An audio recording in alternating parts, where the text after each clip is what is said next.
projeto IMAT é um projeto que realmente tem raiz aqui no Brasil. Em 2008, eu fiz eu queria fazer um intercâmbio com alunos do ensino médio, com alunos aqui no Brasil. Só que sem as pessoas viajando para os outros países. Então nós fizemos um projeto com um grupo de alunos em Vitória, com a ajuda da professora Maria Alice Souza, da IFES, lá em Vitória.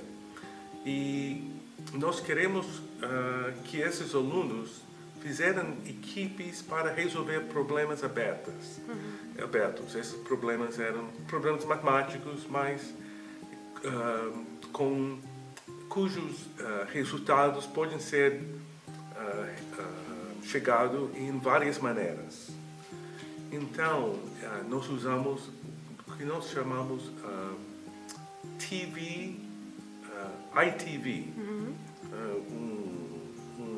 uma maneira de ver os outros usando a tecnologia do TV, mas usando os telefones. E nós começamos assim. Foi essa tentativa de ter alunos do ensino médio trabalhando em pequenos grupos e trocando ideias, trocando experiências e ideias. E, de repente, as tecnologias mudaram e nós podíamos usar as câmeras com os computadores e não precisamos esse equipamento de ITV. Então seguimos assim e dei vários resultados interessantes. Os alunos, eles gostaram de dialogar com alunos de outros países, particularmente aqui no Brasil. Os alunos brasileiros que fizeram parte do projeto eram alunos de escolas particulares. Eles estudaram inglês, não só nas escolas, mas também em programas particulares fora da escola, fora do horário da escola. E os americanos, eles não falavam português. Então, mas esses alunos brasileiros falaram um inglês muito bem e deu para fazer esse troco de experiências, de sabedoria entre eles. Nós fizemos um projeto com a National Science Foundation para continuar com essa experiência. Só que o primeiro projeto não foi aprovado. E, nesse meio tempo, mais ou menos 2011, eu conheci com pessoas de uma outra universidade estadunidense, chama-se Drexel University, onde eles tinham um software, chama-se Virtual Math Teams, VMT, e eles estavam também com a mesma ideia de colocar pessoas distantes numa sala de chat, onde eles poderiam trabalhar sobre problemas matemáticos abertos. Eu fui lá a Filadélfia para encontrar com os pesquisadores lá e nós fizemos um acordo, escrevemos um outro projeto para a National Science Foundation que foi aprovado.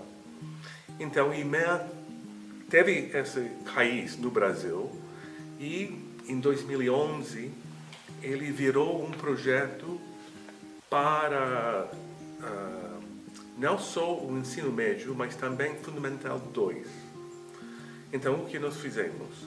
Nós queremos incorporar esse aplicativo, chama-se GeoGebra, dentro do sistema que nós tivemos. Então,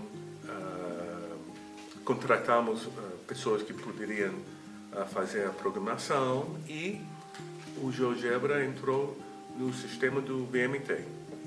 A ideia era do VMT teve a base teórica eu posso dizer, na teoria de histórico-cultural. Nós queremos investigar essa possibilidade do uso da linguagem, a linguagem escrita, a linguagem com imagens numa tela, e essa possibilidade de colocar pessoas em pequenos grupos nessas salas de chat para ver se realmente eles precisavam de para resolver um problema que era um desafio para eles, se eles realmente precisavam de uma pessoa com mais experiência para resolver esses problemas. E a ideia era deixar eles resolverem, deixar eles trabalharem, não só em uma sessão, mas através de várias sessões. E o que nós notamos é realmente eles poderiam desenvolver procedimentos para resolver problemas desafiadores sem ter a intervenção de um professor ou de uma pessoa fora do grupo que tinha mais experiência. Então foi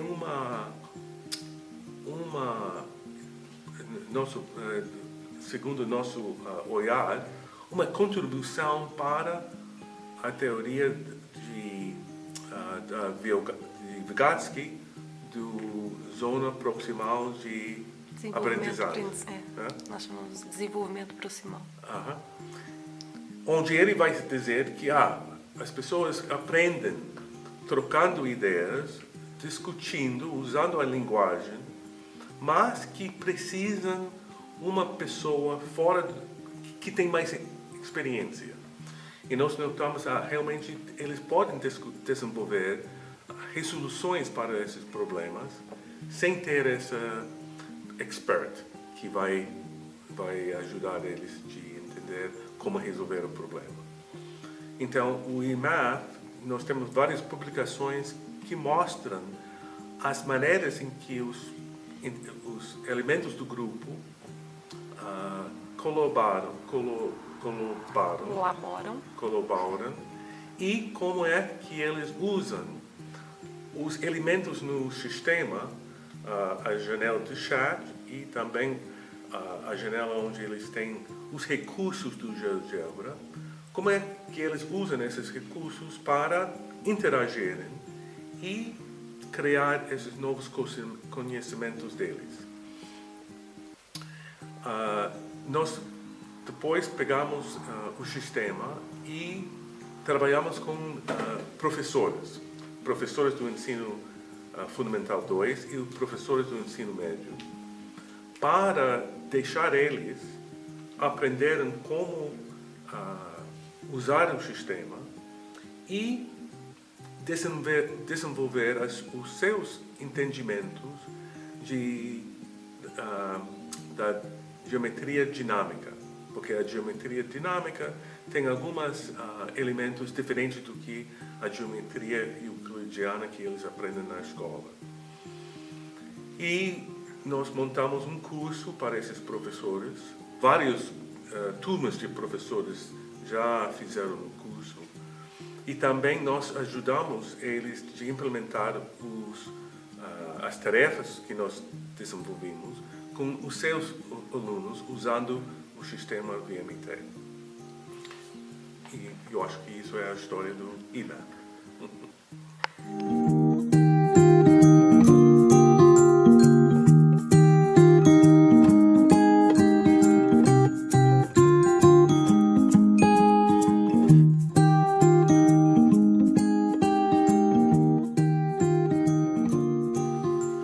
Então,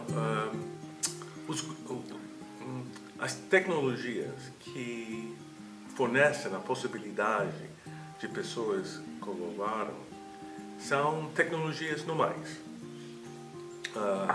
Digo, tecnologias digitais que nós todos têm acesso, só que é o uso dessas tecnologias que vai proporcionar a possibilidade de pequenos grupos fazerem coisas colaborativamente.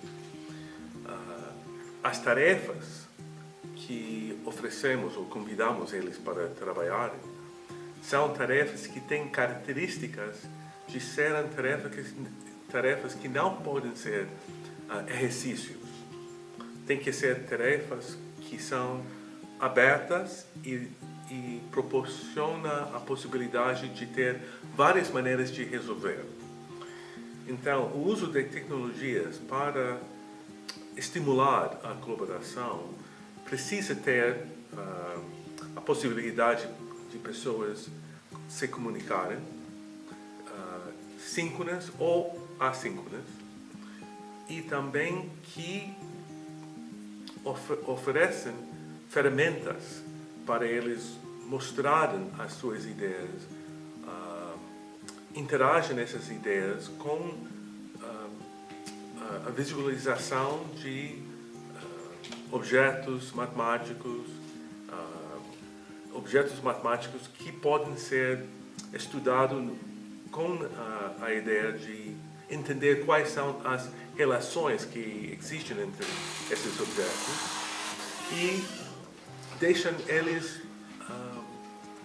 discutir o que eles estão observando. Nós oferecemos para eles 3, o que nós chamamos ferramentas epistêmicas.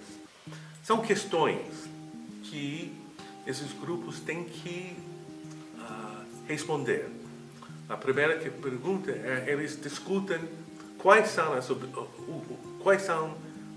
as coisas que eles observam no ambiente. E depois, o que as observações, qual é o significado dessas observações para si mesmo. E a terceira é, pensando em as observações, pensando em os sentidos que esses objetos têm para eles, quais são as coisas que se perguntam. Então, nós, dentro das nossas pesquisas, notamos que quando os elementos dos grupos têm a facilidade de fazer essas perguntas e discutir essas perguntas, é com base dessa discussão que eles constroem o seu conhecimento. Então, é o uso da tecnologia, mas não só a tecnologia. As tarefas têm que ter uma série de características e a maneira em que os elementos do grupo conduzem a sua discussão, que são importantes.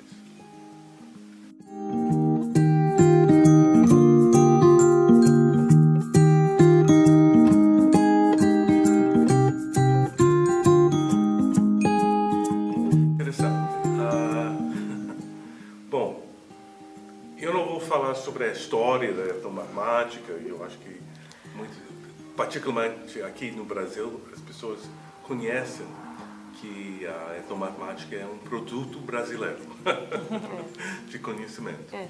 Mas, em geral, a etnomatemática tem a ver com a busca de elementos matemáticos nas atividades cotidianas das pessoas, particularmente olhando as culturas, diferentes culturas.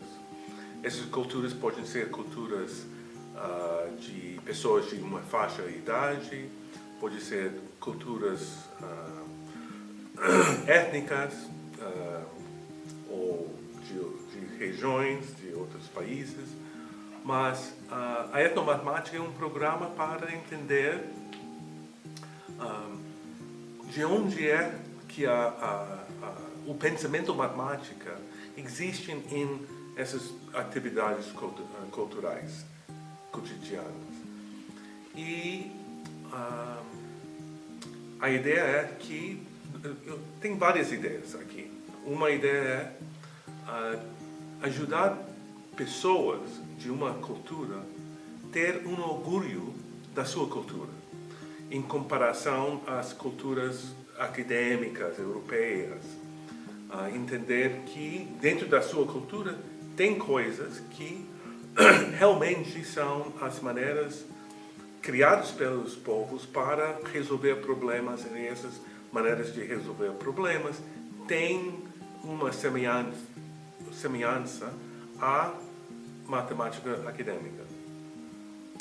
A educação crítica, ou a matemática crítica, surgiu mais ou menos com as mesmas ideias, ao mesmo tempo, só que a matemática crítica tem uma outra fase, tem uma fase de ação.